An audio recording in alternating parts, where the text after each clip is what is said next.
What's up, everyone? Just making a short one here to show the difference between the Hyperflo with the cores and without the cores. The first video I made, it did not have the cores in, and I have them in now, so I was just doing this to show the difference. It's really not too bad with the cores in. It's a lot more tolerable. Still sounds good. It's just not quite as loud. Like when I started up in the garage without the cores, you can feel it in your chest. And like I said before, when you ride a lot all day, it gets a bit loud.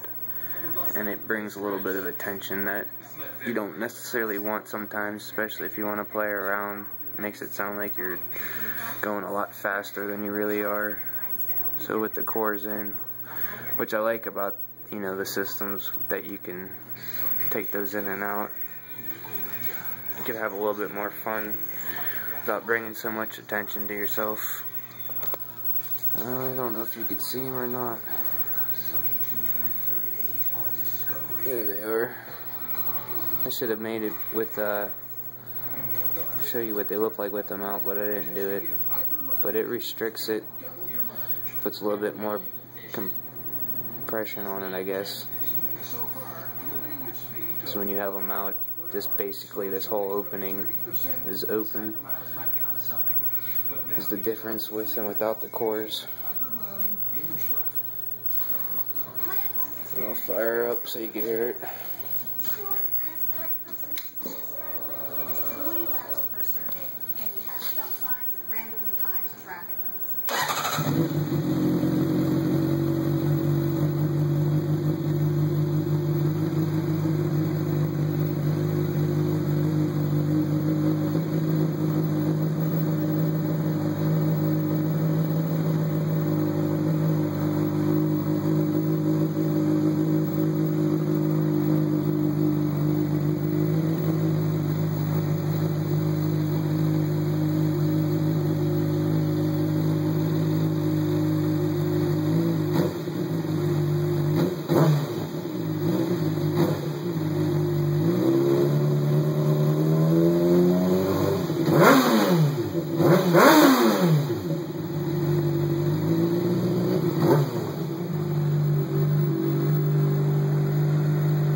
Like I said, I don't like going crazy, cracking the throttle, so you can see that was only about 8-9 grind, and it's fairly loud. So, once again, thanks for watching. See you later.